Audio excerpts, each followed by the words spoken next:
You're muted. Dude, that didn't go as planned. But hey, what's going on? Blucifer boys, we're back in it. Stress. Dude, our Denver Broncos 9-2. Are you kidding me, man? 9-2. I love how you've been spamming this every week. Who could have seen this coming? Oh, yeah. The Blucifer boys could see this coming. We knew this was going to happen. The losses were to different people, granted. Wasn't expecting the Colts to be what the Colts are this season. No. But, it works out all the same. 9-2. Yeah. Going into the bye with, 6 games left? All of them winnable?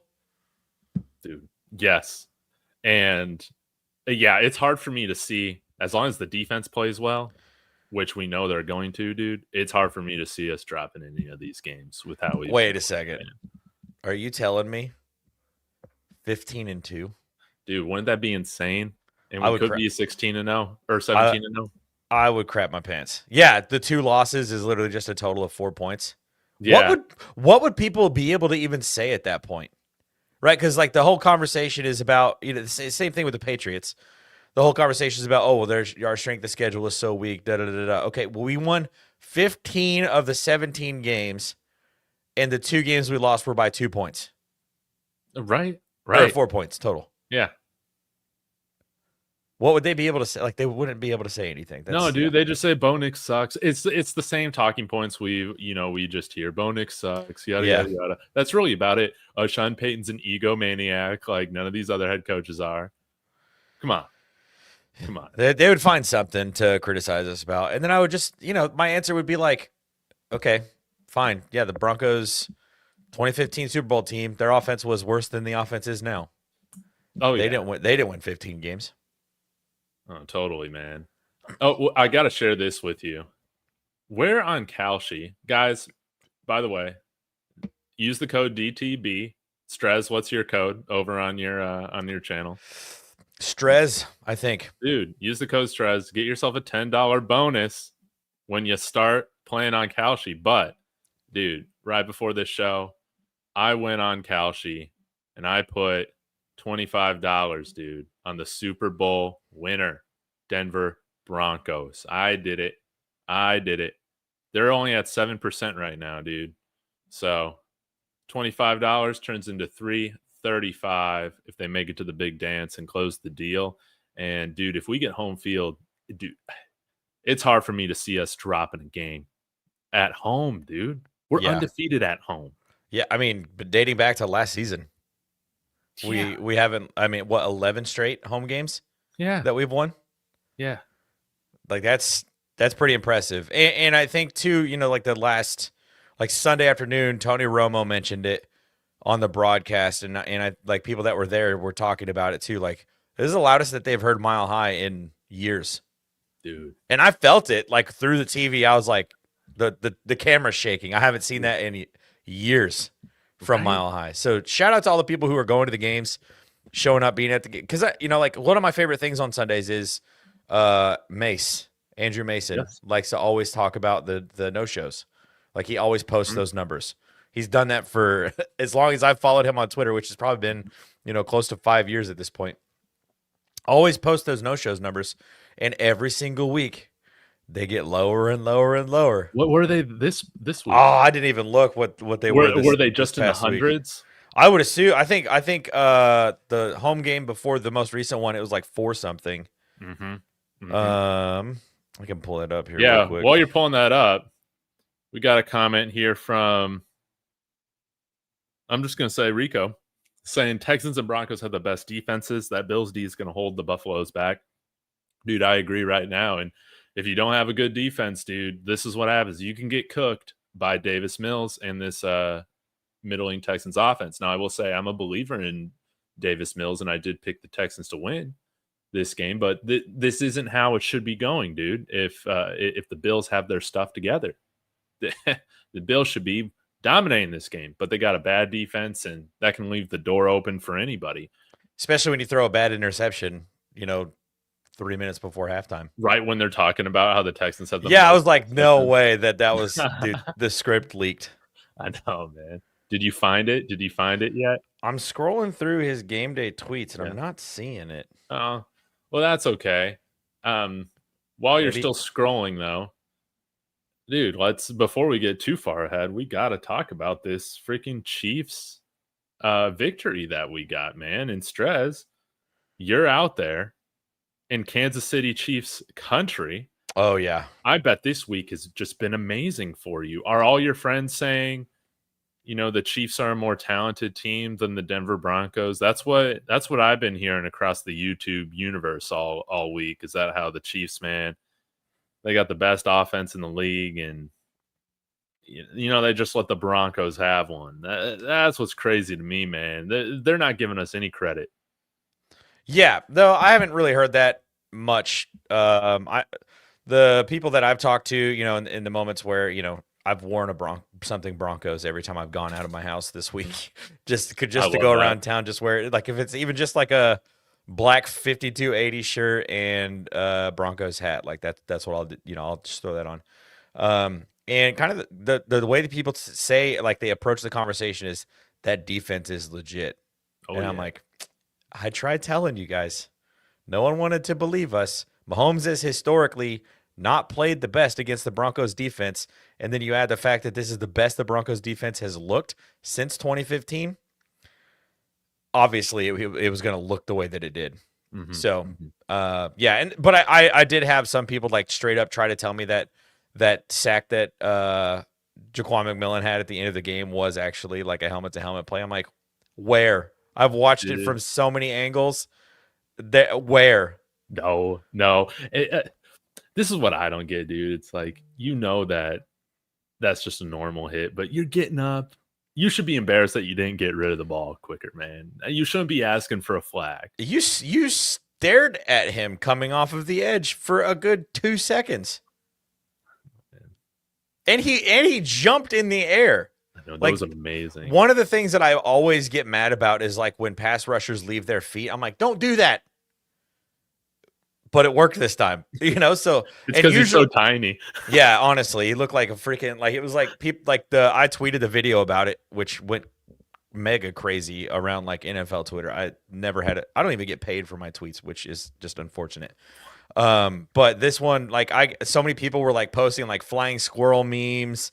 Somebody mentioned something about a wrestling move, and I was like, reminds me of the Stinger Splash. For anybody who's like a 90s or early 2000s wrestling fan who watched Sting, it was funny. And, he left his feet. And typically, a quarterback like Patrick Mahomes is going to avoid that because when they're in the air, they can only go one direction. Mm-hmm. So typically, a quarterback like Mahomes is going to be able to avoid that sack or get rid of the football in time. And he did neither of those things. It was hilarious. But then I think when you look at it, like the expanded view, like it's all 22, no one was open. No. Like we sent a corner blitz and no one else was open. And our secondary is amazing. Without Patrick Surtain, even like it's just unbelievable. Yeah, like our defense played that well. We didn't have our green dot guy and our best defensive player who won Defensive Player of the Year last year on the defense. Come on, man. Come on. Dude, it's unreal what we're gonna do when those guys are back. We're getting them back soon. I think right now, man, if Pat Surtain isn't 100% for Washington, dude, don't even risk it. Dude, I've just been so impressed, man. I've been so impressed. Let's get a few more takeaways from the game. I mean, you along with me, I mean, we both picked the Broncos to win. I don't even remember what our score predictions were, but I think it was somewhat around I think I predicted 19-17. I said the Broncos are going to make the kick this year, and they did from the exact yard line. Yes. Yep. Dude, how sweet was that? But yeah, give me some other takeaways, some things that, really stood out to you, things that you're proud of, all that. Yeah, I think obvious answer, that was Bo Nix's best game as a pro. Yeah. Like statistically wise, he's had games where he's been way better, but that was best on best. And he looked so calm in the pocket, which is crazy because you're comparing it to the last time we saw him out there, that Thursday night game against the Raiders. He didn't look settled at all. No, like he was doing the running up in the pocket thing, throwing off of his back foot, not setting his feet, like completely throwing off platform pretty much every single snap. But Sunday, he would drop back, hit the top of his drop, slide up in the pocket instead of run up in the pocket, and just throw a dot. And he's navigated the pocket perfectly.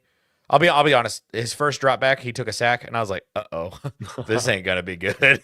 I had immediate thoughts. I was like, "This is gonna be terrible." But then they go downfield and almost score a touchdown on their first drive, which they haven't done in a very long time this season. So yeah, Bo Nix just looks so settled, so so in the zone, so confident, so just ready to go in this game, which makes me think that I don't really think that they practiced or prepped for the Raiders 2 weeks ago. No, dude, no way. There's no chance. No way they did. And I just think that they were exhausted. You hear a lot of the reporters and people just talking about how, playing 11 straight games. Yeah, 7 games in a 37-day span. Yeah. Was that the number?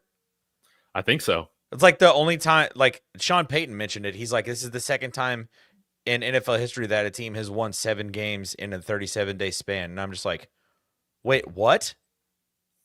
Yeah. That's crazy. And it's not necessarily, I actually had this conversation with some of my friends after that Thursday night game. I was like, the Broncos, I'm not saying the Broncos schedule has been difficult, but I think the Broncos scheduling has been difficult. Yes. Playing that away game at Philadelphia, then immediately going to London, then coming back from London and playing another away game.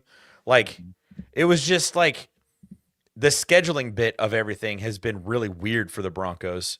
The opponents haven't been the hardest opponents, but the times that they're playing the games, I think has been a difficult thing to navigate. And yeah, just like Vic is saying, those extra days, they really did help. So just imagine what they're going to look like against the Commanders next Sunday night. Dude, that's what I'm talking about, man. I got all the confidence, man, with this team coming off a bye. And did we even talk about this last week, man? I talk so often. I forget about Andy Reid and Patrick Mahomes coming off of a bye? No. Oh. I want to talk about the Chase Daniel, Colin Cowherd comments after the Raiders game. Oh, yeah. I think that was just very clear of Sean Payton still just trying to get the team to still lock in and play for each other while they're on fumes here before the bye. Just giving them that extra nudge, dude. Because, you saw it. They were critical of Bo very for that one day more than they've ever been before. Yeah, but then those two are Sean. Those are 2 of Sean's guys. Too. Yeah, and then right after they're just back to the same agenda that they've had all season long with Bo. Yeah. Colin Cowherd's the Denver Broncos are going to have the number 1 seed in the playoffs, and I'm just like, dude, literally a week ago you were telling us that we needed to draft a quarterback in this year's draft. Pick a freaking side. Yeah, the narrative's changed very fast and very quickly, and it's actually kind of a good point. I don't know. I would not put that past Sean Payton. I think that's it. I really think that is it because both of them at the same time just doing that and then flipping right back. I don't know. They've been big fans of Bo, big supporters of Bo, and all that. So. Man, I just love to see it. And it's so important that we won the game the way that we did, through Bo's arm, because I think it gives the team confidence that, hey, if the run game isn't working at certain points, we can go win a game, guys. We've seen it before, but it's just so important that, every single week you got a quarterback that you can win with. And he was so money, dude, on so many of these throws. It seems like he played, I don't know what the statistics were. I didn't look at it, but I imagine he hit above his normal clip of 60% against zone. I'm sure he hit over that. Oh, yeah. And they came out and played a lot of man, which I was surprised by. I would think that a D quarter like Steve Spagnuolo would know that Bo Nix is a lot better against man coverage than he is in zone coverage and not run as much man coverage as they ended up running. But, yeah, I would assume that because, he was 24 of 37. Yeah. For 295 yards. That's a good day. I would have loved to have, a touchdown pass in there somewhere. But 24 of 37 is really good. That's really good stuff. And I loved how the ball was spread around, man. Cortland Sutton got a handful of targets. Dude, Maria's in here. Just all right. I love these vertical streams, dude. They bring in the funniest characters. But Pat Bryant, man. Pat Bryant saw his season high stretch. Coming out 5 game. targets. Dude, are you ready to see more Pat Bryant? I think I am. I think he has earned it. And like it's crazy too, because you're like, wait a second. Marvin Mims didn't have a target. He didn't have a target? Yeah, he's not even showing up as having a target in this game. Dude, well, he played a real role in the offense, man. Yeah, even without a target. That's crazy. But yeah, like the idea of having your your 3 wide receiver core being Pat Bryant, Troy Franklin, Cortland Sutton. You've got Marvin Mims as your gadget guy, and then you can have Evan Ingram as your tight end. Like that is a pass catching room that I can very much get behind. Yes. Especially with the way that they've looked. It's just been it was very impressive to see what Pat Bryant was able to do. He's one of those guys that, like, in the underwear Olympics isn't very fast, but he carries his shoulder pads really well. Yeah. You know what I mean? Yeah. Like he's fat. His game speed is very good. Because you watched him at Illinois. He's going for like 40-yard touchdowns, pulling away from guys. Yeah, and you're not running away from Big Ten defenders unless you're fast. Yeah. Like the Big Ten is fast. Yeah, so when he ran, like, I think it was like a 4.55, right? Or like a 4.57, something like that. Something like what Keenan Allen ran. I was like, Keenan Allen, he's going to be just fine. Yeah, and I mean, Keenan Allen didn't he just like set the the Chargers career receiving record? Yeah. Yeah. So I if mean, we get that out of Pat Bryant, sign me up today. Yes, please. But I will say one thing that I would like to see, or first, I guess, before I get to that, Trent Sherfield out of here. Will Jordan Humphrey comes in. Okay, plays a little bit on offense. He didn't get a touchdown like I was hoping to see. But special teams played so much better. Our kick coverage was great. Our punting was amazing. Marvin Mims was, flipped the field on offense or on special teams with those things, and he was fantastic. So it really is the key to special teams, having Will Jordan Humphrey on this team. Is that what solved everything on special teams? Oh, and Frank Crum blocking the extra point at the end, which changed the entire game. When did he get put in that A gap on field goal block? Because I don't think I've really noticed it. I haven't noticed it. So it could have been weeks ago. It could have been just this week. Which I think it's been like a few weeks now. But like seeing that play and him getting that big pop there, like he's a massive dude. Yeah. Like he's a massive dude. And that's like he the barely perfect had spot to get for him. vertical. He barely had I don't to get think off he the even ground. jumped. I think he literally just put his hand in the air. I don't even think he jumped off the ground. There was no leveraging whatsoever at any point in that play. Oh, we should be 10-1 going into the bye. Yeah. Wasn't for that leverage call. It is what it is. Hey, by the way, who do you think's the cutest NFL player? I'm gonna go with Bo Nix because he's our franchise quarterback.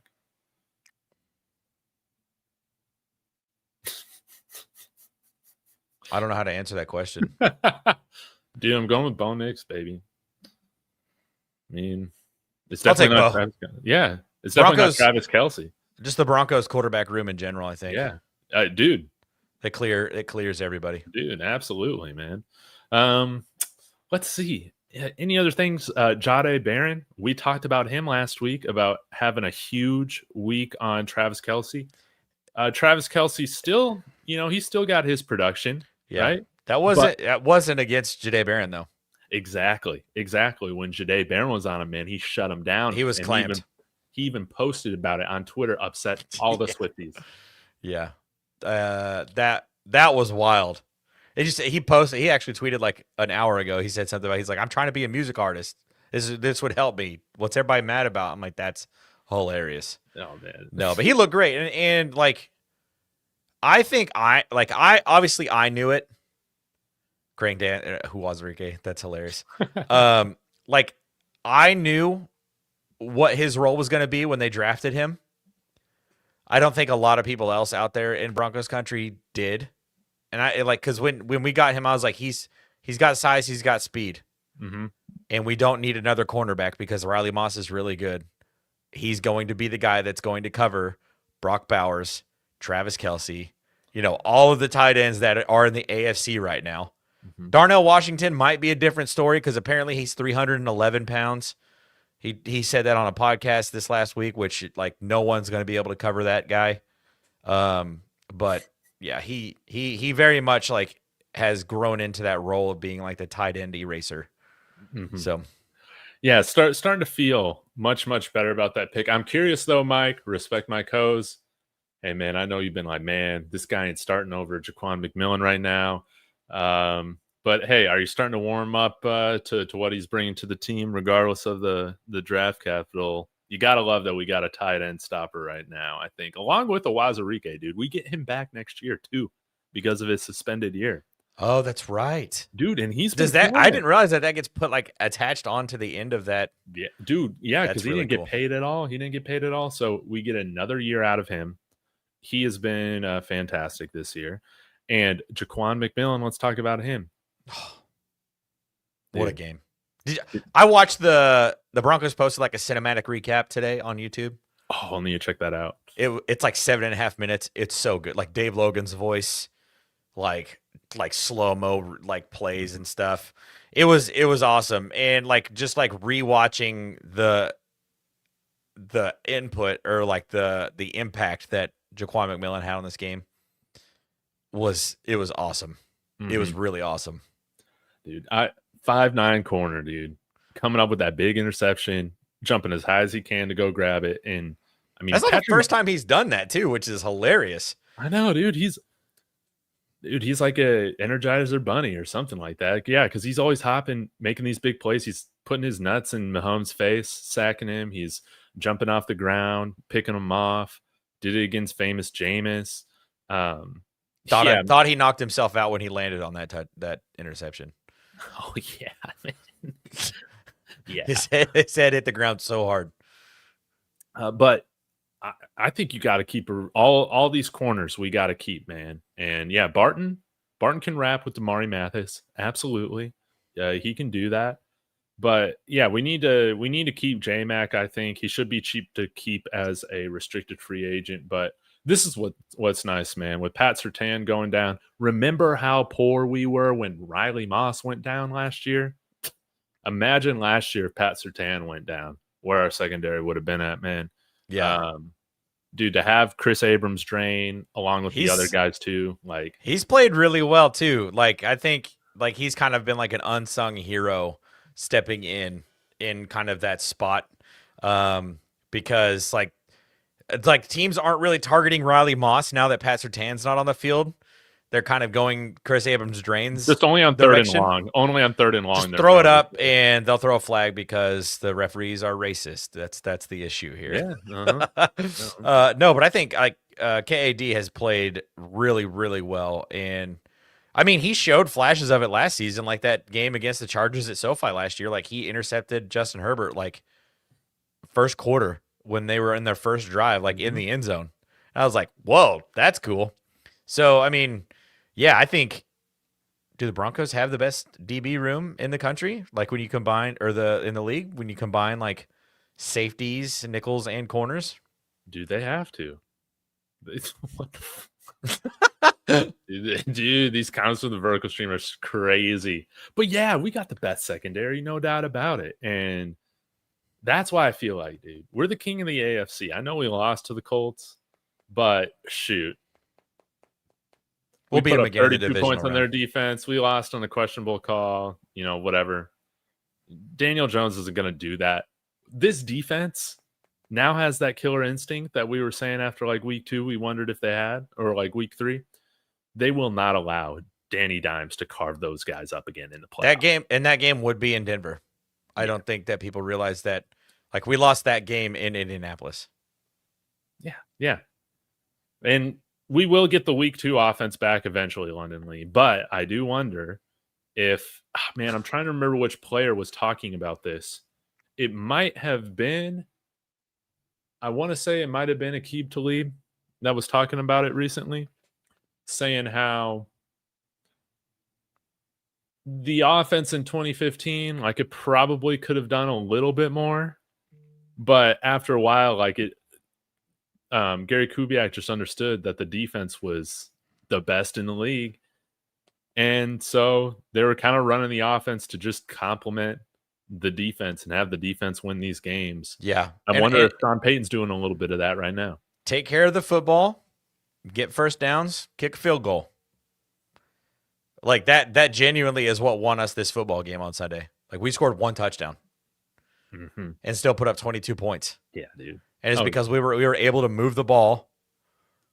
And then we were able to kick the field goals. And shout out Will Lutz, AFC Special Teams Player of the Week, 5 for 5. That 54-yarder I was a little nervous for. Not gonna lie, because the longer they go, the more down the trajectory has to be. And I was like, oh God! Every time we kicked field goal, I was like covered my face just from what happened.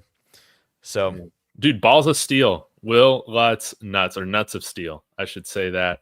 I can't believe I forgot he had a 57-yarder against the Jets in the first half. I can't believe Sean Payton kicked that. Yeah. So and I think Sean Payton has really shown that he has that kick last week against the Raiders where he's like, "Hey, straight through," and then he smiles at him, and then this week was celebrating with the team on the sideline before we even kicked the field goal. I'm like, what are we doing? But that just shows that Sean's got the confidence in his kicker. I mean, how long has Will Lutz been Sean Payton's kicker? Many years, and many years. He's going to be our franchise kicker. We got our franchise punter. We got our franchise quarterback. We got the trifecta. Those are the 3 positions you definitely have to have. Now, franchise center. I don't really know what we do with Wattenberg. I think we cut our losses and move to Forsyth next year. You think so? Wattenberg's been serviceable. I haven't really noticed him much. I think he's less effective in the run game than he is in the passing game. Yeah. And which kind of leads me to the player that let me down a little bit this week. Oh, let's talk about it. RJ Harvey, man. Dude. Didn't have a lot of opportunities. No. I will say that. We didn't run a lot of offensive plays, but 2.7 yards a carry, not going to do it. Especially for this offense that typically is running 3rd and 9+. Yeah. You want to make sure that you've got a running back that's going to at least get you to 3rd and short at some point. I thought it was pretty telling, man, that Jaleel got in there pretty quickly. Scored right away, too, which was hilarious. Yeah. And he ran hard, man. He always has. Yeah. For a small guy, man. And I thought RJ Harvey ran hard, too, but yeah, you want to see more than 2.7 yards per carry. I hope that we don't shorten the leash on him this season. But Fravel, Notre Dame guy, saying a little off topic, but with Dobbins' injury, Harvey not being consistent yet, would you draft Jeremiah Love if he's there available? Is that a real question? He's the best running back in the country right now. If I had my way, if I had a Heisman vote, as much as I love Jeremiah Smith, Jeremiah Love is getting my Heisman vote this year. Yeah. And you cartwheel to the podium if he's there at 32. Yeah, he's in that vein of Bijan Robinson, Saquon Barkley. He's that kind of running back that you can literally have in the entire game and not even have to worry about your running back production. Dude, that would be fantastic. Having a real combo with him and RJ Harvey. And I know McGlinchey would love it. Yeah. Two former Fighting Irish on the same offense. Yeah, McGlinchey would eat that up all day. He would probably we've block always it had one Notre Dame guy on our offensive line. Notre Dame. I think that they're that's the position that they always put out. No, we need it, but this draft, I feel like it needs to be more. Yes, we need to get our one big weapon, but outside of that, I definitely would not mind if it's all meat and potatoes, trenches, tight end, linebacker. I would love that. I would love that kind of. Yeah, I wouldn't mind either, dude. Like Jacob Rodriguez out of Texas Tech, he probably won't be there at 32 because that's when we're going to be picking because we're going to win the Super Bowl. Jeremiah Love's not going to be there at 32. No. So. Hey, go subscribe to Static over on TikTok. He's crushing it. I saw you sent me a message. I'll get to you soon, Static. Now Shy coming in here asking, how far can the Broncos go? Strez, I mean, they haven't won a playoff game since 2015. So I'm not going to say that I'm going to expect us to win the Super Bowl this year. But I think that there's a real possibility that they win it this year. Yeah, I mean, that defense is crazy. And by that time of the season, like if we're playing late January into December, like J.K. Dobbins very much could be back. And you get a run game and you get a defense and you have home field. Mm-hmm. I mean, then you got to win 2 games. That's all you got to win at home. Yeah. And the way that it's shaking out right now, we would get the winner of Patriots and whoever the 7th seed is. Okay. Patriots didn't make the playoffs last year either, so they're going to be a brand new team without. Oh, yeah, and I'm like I am drooling at the thought of this pass rush against Drake May. He hasn't faced it. The defenses he's played this season are hilarious. Nothing, dude. What's the toughest defense he's played? Bills? Oof. Jags, maybe? Jags, yeah, probably Jags. Yeah, I mean, it's just like I'm not fully convinced. And like, how poetic would it be to be able to? And I don't know if you saw. I saw a clip yesterday. I was on Twitter or TikTok, one of the two. It was a Patriots local media talking about they don't want to touch going to play a playoff game in Denver with a 39.5-foot pole because they have never won a playoff game in Denver. Not even Tom Brady. Tom Brady. We own Tom Brady in the playoffs. The New England Patriots have never beat the Denver Broncos in Denver in the postseason. Mm-hmm. Never. And I very much think that if that were to happen this season, it would continue. Like that trend would continue. I think Denver, right? They're the only team that not only Tom Brady couldn't beat in the playoffs, but had a losing record against in his entire career. I think it was just the Denver Broncos. Yeah, I think the Giants as well, but those were like the Super Bowls. Oh, it was like he played us a lot more often than he played against Eli. Yeah. So he just can't beat the Mannings, the Broncos, all that. But yeah, like I feel like it is a possibility, dude, that we could go again. You don't have. This is why I'm rooting for Indianapolis against Kansas City, actually, man, because just get the Chiefs out. Just get them out. Dude, the Dragon has not fully been slayed yet. I think if they get to 6 losses, that's probably enough to where they don't make the playoffs. But I mean, who knows? The Steelers, Ravens, Jags, Texans, they're all kind of around there. So you need KC to continue to lose. They'll turn it on in the playoffs, man. I have no doubt. Yeah, I mean it's Andy Reid, Patrick Mahomes, and this if they make it, this will be Travis Kelce's like last playoff run. So you're going to get 110%. Yeah, me too. Oh, I did see that. I went this afternoon to look at some of like the early mock drafts for just what these experts think where we might go.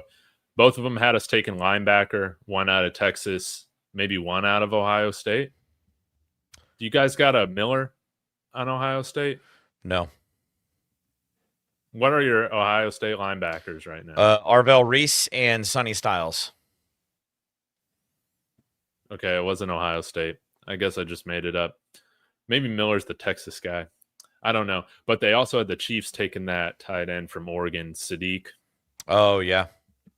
And that would suck. I'm Actually, you know what? I'm not worried. We got Jade Barron. Hey, we got a Chiefs fan in the chat. Hey, I'm a Chiefs fan. Respect to you. Respect to the Broncos. Good game. Are we celebrating like it's our Super Bowl? Yes, because you guys have won the division 9 years straight, and I'm sure you understand that. So we hope you don't make the playoffs out of pure respect. Because, yeah, give me Jaguars, Texans, Steelers, all these other teams. I guess the only team I think, because we match up better with them, I would rather play the Chiefs in the playoffs than the Baltimore Ravens. Yeah, I don't. Well, the Ravens own us, man. I know, They but absolutely own us. Postseason Ravens is different.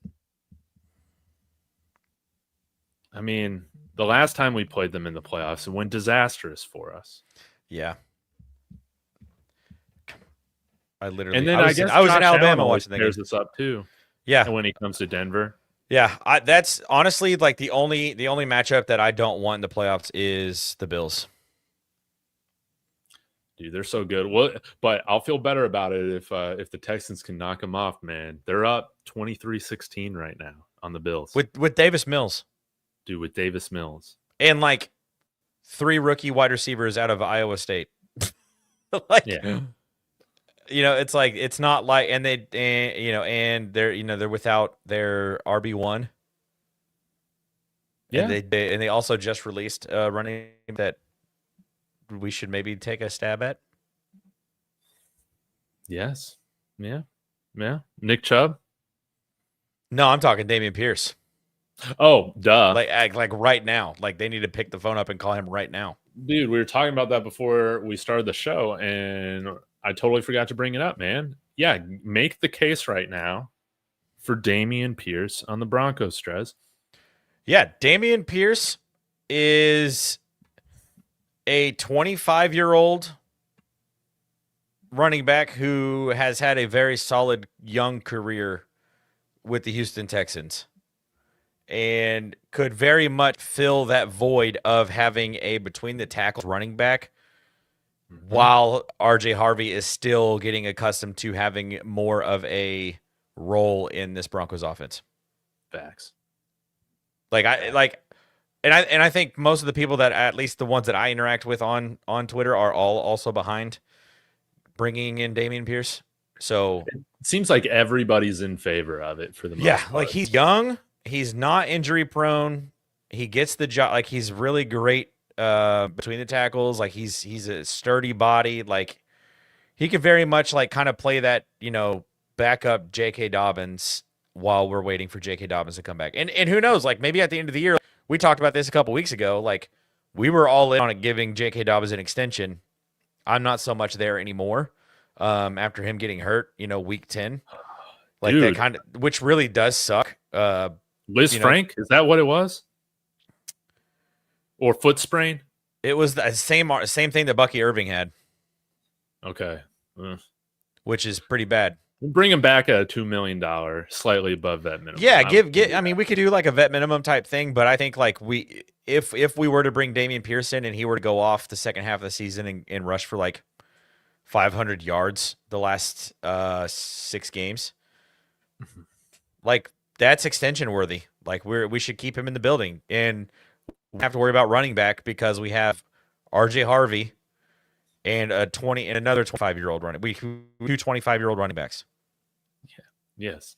Now I did have one comment on my video I did earlier on it, and they brought up a good point. They're like, man, we don't need any backs with 2.7 yards per carry this year. But I'm like, man, he's got 10 carries. You can't draw too much of a conclusion from that, man. Yeah.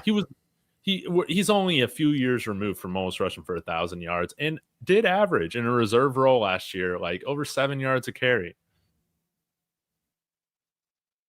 Yeah, he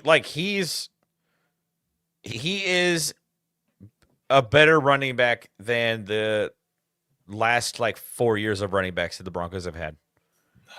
Dude, like going back to Javante's rookie season, Dameon Pierce would be better than all of those running back rooms since. Wouldn't it have been perfect if somehow we kept Javonte and brought in J.K. Dobbins and we got this version of Javonte. Yeah. Yeah. You just don't know. Sometimes they change the scenery. They gave him like $5-6 million. Yeah. They gave him about the same thing that we were like maybe thinking of. Yeah. From like the things that I've heard internally. But yeah, I don't know. Sometimes playing in an offense with Dak Prescott is going to really open up the run game for pretty much anybody that's playing right.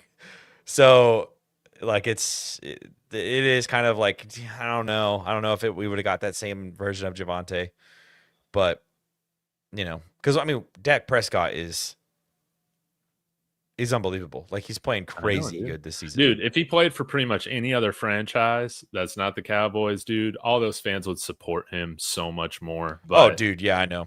I posted about a video about like they are his worst enemy is his own fan base. No, yeah. Dude, if the Cowboys, I've said this, if the Cowboys had Tom Brady or Patrick Mahomes, dude, they would run him out of town too. Complain with what he's getting paid. What Utah saying Jeremiah Love isn't anywhere near Bijan. Saquon tried James Cook. If he's there in the second or third round, great. I mean, I don't know if he's Bijan or Saquon either, but I think he's. I don't know. I'm not saying. I think he's referencing when I was mentioning, kind of my thoughts about Jeremiah. I'm not saying that he's as talented as Bijan or Saquon. I'm saying that he's that same body type and like load worthy running back. Yeah, that makes sense. Plays a similar style of football to those guys. Can handle the workload, but I'm not saying that he's as talented as those two by any means. Yeah. I wouldn't even like confidently say that he's as talented as James Cook, because James Cook has had a monster last 3 years. Dude, we were talking about this in the Discord.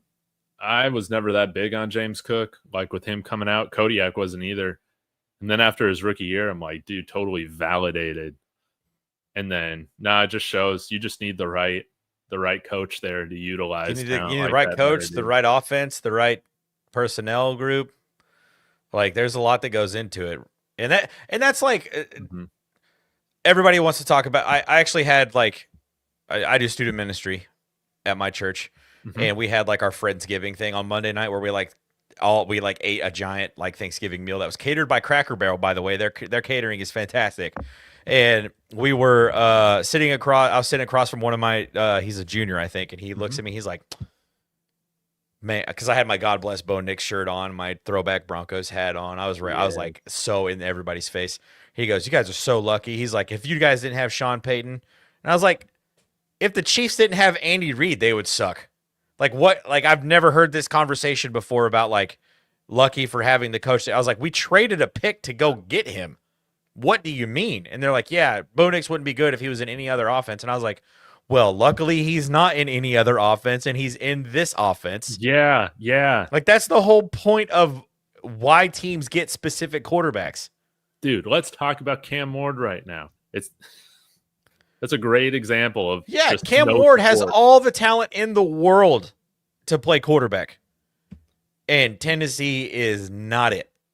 Dude, if they don't make the right hire this next year, his career might just be cooked. Which is sad. I was never a fan of Brian Callahan, but I feel like Tennessee will be more patient with him though. Dude, I hope so. They got sick of Vrabel. After I guess it was a handful of years, but I don't know. Wasn't the right move probably in hindsight. But but I mean, I would put Cam Ward ahead of Ryan Tannehill. Yes. And Marcus Mariota. Yes. Just like raw talent. Yes, you're right about that. And hey, if Trevor Lawrence didn't start his career in Jacksonville with all these coaches, maybe it would be a different story for him as well. Yeah. If you put Mahomes with Nate Hackett, I don't know if that's a still winning formula. That's how bad Nate Hackett is. Yikes. Yeah. Forgot that guy existed. I did want to ask you about this, Strez. Is there any team that you foresee having a head coaching vacancy that you think will look to hire Vance Joseph? Every single team that has a head coaching vacancy will. You think so? So you think he's gone? I don't know that he's gone. because we have the richest owners in the league, and we can cut a check to be like, hey, we will pay you $35 million a year to be our defensive coordinator, which is crazy, And sometimes Vic Fangio tried it and was like, nah, not for me. I'm just gonna go be a defensive coordinator for the rest of my career. Dude, so it's like, shout out Zigzag. Zigzag's back, saying, the Broncos played a better game. They got a hell of a defense. That's about the nicest thing I'm gonna say. That's amazing, and he's not wrong. He's 100% correct. Like, that Broncos defense is crazy. You know ball. Anyway, sorry for interrupting you. My ADHD. No, but overdrive. What I was saying was that like we could throw a bag at Vance to make him stay. Yes, but I mean, if he really has, which some coaches have that. I want to be a head coach. He was a head coach before. We all remember that. Some coaches, like, that's their career goal. They don't want to just call a defense their whole life. But that's, every coach likes to move on to something bigger and better. And I would not be surprised if he was gone this season. Oh, dude, the Texans just stopped the Bills on 4th and 1 in the Texans, right outside the red zone, I think. So, oh my God. Yeah, James Cook, dude, the defensive line, they had like 3 guys, like 3 yards deep, tackling him right after the handoff. Anyways, sorry for interrupting you there. Texas defense that's something different. Dude, Texans, they might make this wild card. But getting back to what you were talking about, Vance, I hope we do whatever it takes to keep him. Match the salary. Yeah, we're paying Sean Payton, $20+ million a year, whatever it is, to be head coach here. That's at least the reported number. I don't even know if we got official numbers. So they can afford to keep him. If you look at all the dynasties, okay, Patriots, you had continuity. You had Bill Belichick and you had Josh McDaniels for like most of it. Yes. Right? Yeah. Calling offense and defense. Let's see. For Chiefs, sprinkle Matt Patricia in there a little bit. Oh, yeah. Well, and offensive coordinator Matt Patricia after Tom Brady left. Forgot about that.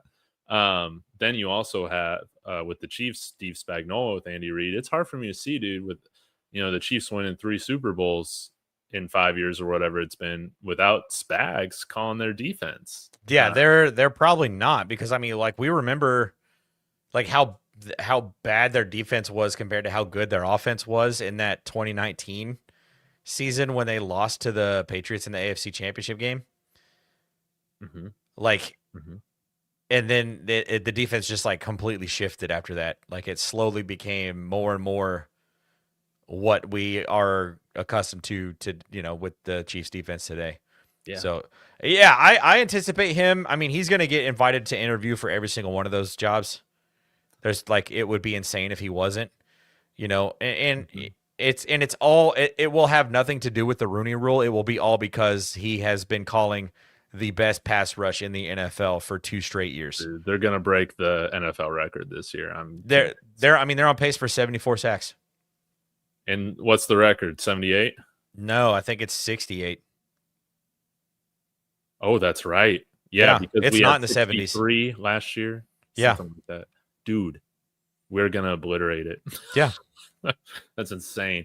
Yeah. But if we do lose him, the compensatory picks are 2/3 in consecutive years. 2/3. So it would be a third in 26 and then a third in 27? Yes. Wow, that'd be good for roster building. Yeah, but yeah, if it's not nearly worth the trade-off. I mean, don't get me wrong. I think Jim Leonard's a bright mind, but it's hard to get better, I feel like, than having one of the best defensive play callers, if not the best, in the NFL. Yeah. Right now. I mean, Jim Leonard's been there for 2 years in that system, and he can mix that system with the system he ran at Wisconsin. When he was in Wisconsin, that defense, he had Wisconsin looking completely different than they look now. And maybe after Ohio State wins the national championship this year, Matt Patricia says, I want to go back to the NFL. And Sean Payton's like, hey, you just won a national championship in college. You want to go win a Super Bowl in the NFL as the defensive coordinator again? Or if he wants to stay in Ohio, Bill Belichick, Matt Patricia, and Brian Daboll. That's what my friend Rawhide brought up earlier this morning. I was like, you know what? The Bengals do need to just blow out their coach. Just everything. Yeah. Just blow up the building. Build something completely new. Yeah. Let's see if we got any more interesting comments to comment on here, Strez. This has been a nice, quick show, dude. It's been flying by. It's been 50 minutes. It's not been quick at all. I guess not. How will the Broncos do after the bye week? We're gonna blow the Commanders out of the water. Dude, we better. And they're so bad. I know it's on the road, dude. I can't they're believe so injured. How did we have us losing this game? Oh, no. They'd be healthy. Wait. We're playing in that stadium? I did not even think about that. That is not good. What, you're worried about the Commander Stadium? Yes, their turf, their field takes lives, man. Knock on wood. Let's just see Stidham. Oh, God. Yeah, so all our injured guys don't come back. Yeah, the ones that are just like, No, I think it'll be fine. We're gonna blow them out. It's gonna be embarrassing. Honestly, I'm shocked that they're not flexing this game. I saw something came out around today that like the Commanders are considering if Jane Daniels is cleared, they were gonna play him in Week 12, and I'm just like, you're gonna play your quarterback that's already been hurt twice this season against the team that's the best at hitting the quarterback this year? That seems like a terrible idea. No, dude, they should. And this was always my concern with Jaden Daniels. When you watched his games when he was at Arizona State and when he was at LSU, every time he got hit, it looked like he was getting blown up. Every single time. Broncos owners will read that.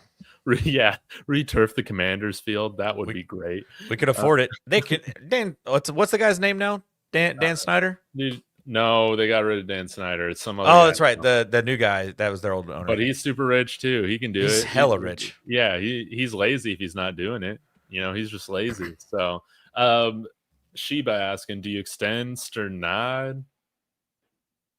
I think I try and bring him back on a veteran minimum again, maybe slightly above that. It would need to be. We won't bring back Alex Singleton, I don't think. No, I think we draft Alex Singleton's replacement. Yes, and then you extend Dre Greenlaw, extend Sternad, and still, I mean, there's a linebacker that this entirety of Broncos country loves that has not really been able to play a game yet for 3 seasons.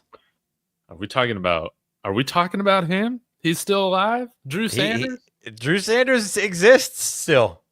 So if we can get him back, get him healthy, there's options there. Yes. I hope we draft our replacement at linebacker. Imagine 2 super athletic linebackers there.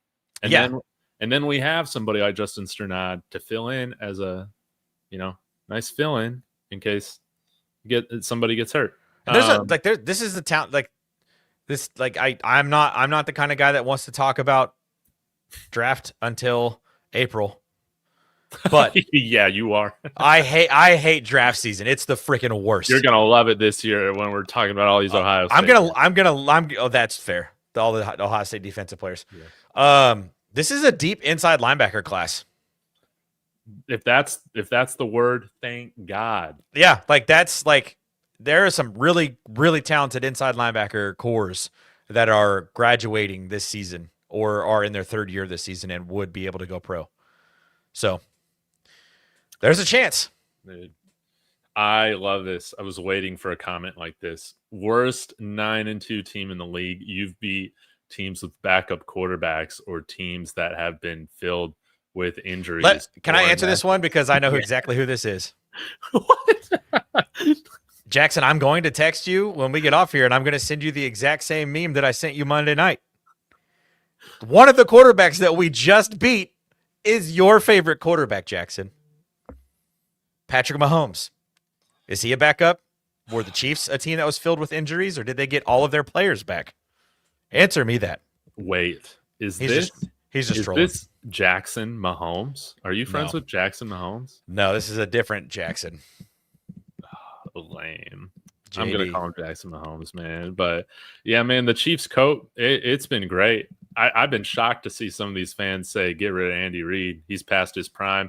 Maybe if you didn't have like 4 equivalents of like MVS on the receiving core right now, they got a bunch of names right now. I feel. I think Rashee Rice is pretty good, but outside of that, they don't really got much help.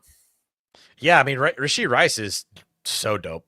Like, I was concerned about him, but then I was like, oh wait, our pass rush is going to be able to make things difficult dude, for. We locked him down. Yeah. And Zay Worthy, dude. I mean, I'm going to look up his stats right now because I've been wondering it all season long how he's comparing to Troy Franklin because they spent a first-round draft pick on him.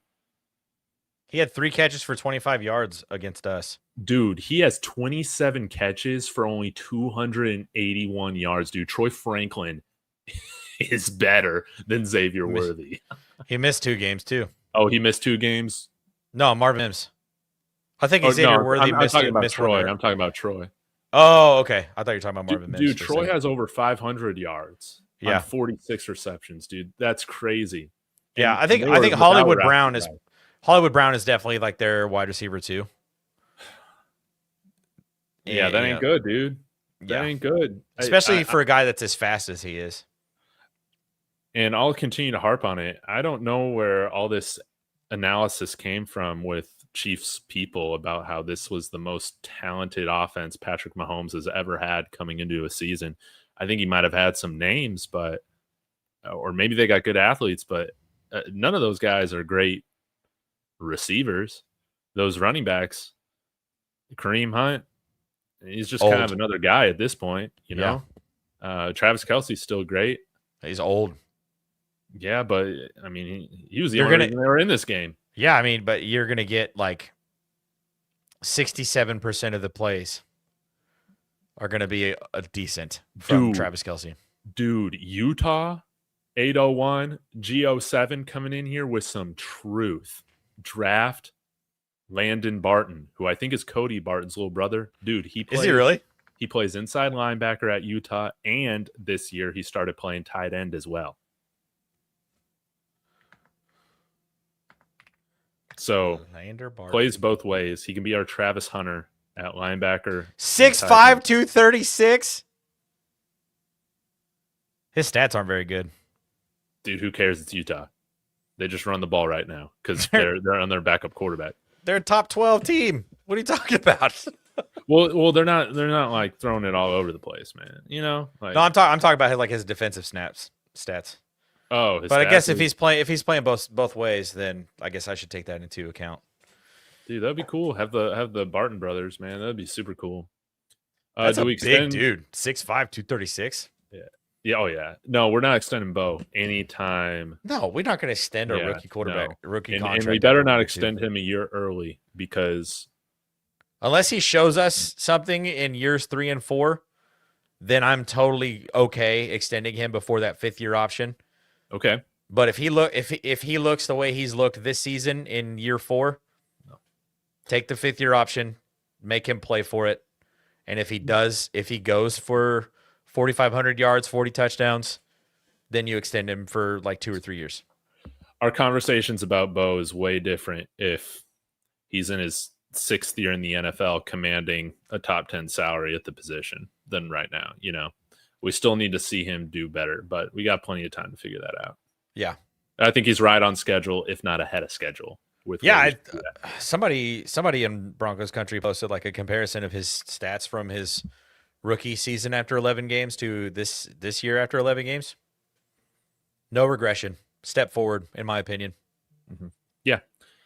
And we just, again, I don't want to put this on him because I think he's trending much better, but we can't get stuck in a Daniel Jones or Tua. No. Especially a Tua type of contract, dude, where you're still paying the guy based on potential. Yeah. Yeah, by the time you get to thinking about that second contract, you cannot be talking about potential anymore. No. Like Josh Allen was almost not there. And then year 4, it was like, oh, wait, Josh Allen's actually a really good quarterback. We should extend him. Yes. Yes. And then Yeah, he goes and wins an MVP. And now where the Chiefs kind of got away with things is that they extended Mahomes a year early. And so it allowed them to kind of push that cap hit out for quite a while, his restructures, all those sorts of things. But man, that's a big risk. It paid off for him. well, they had already won a Super Bowl. He had already won a Super Bowl. Oh, that's right. I think if Bo Nix wins a Super Bowl, like, sure, we can extend him. You know what? That's a good measuring stick. If he wins a Super Bowl, you extend him. I don't care. Like, I don't care what his stats look like at that point. If he's still winning games and he's clutch in the fourth quarter like he has been, then just extend him. And it could be after this year, because to bring things back full circle, this team can win the Super Bowl. Absolutely can. Yeah. 100%. All right. Well, what's this comment here from Paul Shatter? I bet Strez is rooting for Deuce Vaughn. Do you know me in real life? I'm so confused because I have always been a huge Deuce Vaughn fan. I too am a short guy. I outweigh him by about 30 pounds when I was in my playing weight. But yeah, he was a little guy. And he played at K-State with oh my God, I can't believe I'm blanking on the head coach's name. But the head coach went to the same college that I went to. Oh, come on. Their head coach right now? Not right now. Oh, okay. It was Deuce Vaughn's. No, it was Vance. It was Deuce Vaughn's freshman season when he was recruited there. It was damn. It was Bill Snyder. Dude, did the Bills just miss a field goal? No, they made it. Thought Prater missed. Oh my God, Matt Prater. Well, Strez, dude, this was a great Blucifer, boys. We don't have any predictions, I guess, for this week, but it sounds Broncos are not losing this weekend. Yes. Book it, baby. That's right, dude. And wait, quickly. Yeah. Dickhead of the week. Oh, Dickhead of the week. It has to be.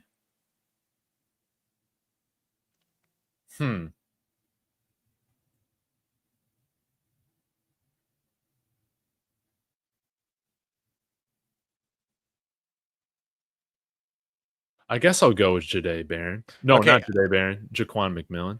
That's a good pick. Yeah, I'll go. I like that. He's a total dickhead of the week. I like Jahdae Barron earned it today for me. Dude, yes, with the troll post. I wasn't going to go with Jahdae Barron, but he earned it for me this week. Yes. Oh, man, who's the uneducated guy trashing the Broncos? Man, I don't know, dude. It's a Broncos stream, man. Everybody's welcome. Anyways. Strez, what you got coming up on your channel? We just dropped a video today talking about James Franklin on the Water Boys. James Franklin is the new head coach for the Virginia Tech Hokies. Took me a second to remember there. And I think that's a really great hire. That's the perfect place for James Franklin to go to. So that one's over there on the Water Boys college football show. We've got a video coming out tomorrow reacting to this week's college football playoff rankings. And then, Cops that shove players. That guy is dickhead of the century. Yeah, dude. That was that dude. Most Aggie thing out there. Yeah, you can go check out my TikTok. I had a lot to say about that. And then we've got our pregame show Saturday morning. It's Cupcake Week, baby. The Georgia's playing Charlotte. Texas A&M is playing Eastern Illinois. And I think Ole Miss is playing Samford or something. Alabama's playing Samford or something crazy. But I mean, at the same time, Ohio State's playing a conference game. Yep. But it's Rutgers. So it's still a conference game, man. But it's Cupcake Week, but it's I'm okay with Cupcake Week a little bit the week before rivalry week. But I think that the cupcake should be an in-conference cupcake because there's plenty of those in the SEC too. Don't let them lie to you and make you believe that the SEC is full of a bunch of blue chip programs because it's not. There's 3 of them. And I think this is the last year that this will be a thing, Cupcake Week, right? Because they're moving to 9. They are adding a 9th conference game. Thank God. Yeah. Thank God, dude. Enough with this SEC agenda. Strez, thank you so much for joining. Guys, again, want to get on Kalshi, use the code DTB or Strez, whoever you like better out of this show.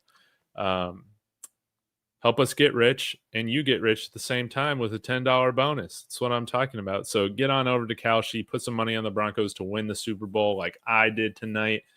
It's going to be fun. So until next time, guys, we'll be back to preview the game against the Commanders. Go Broncos.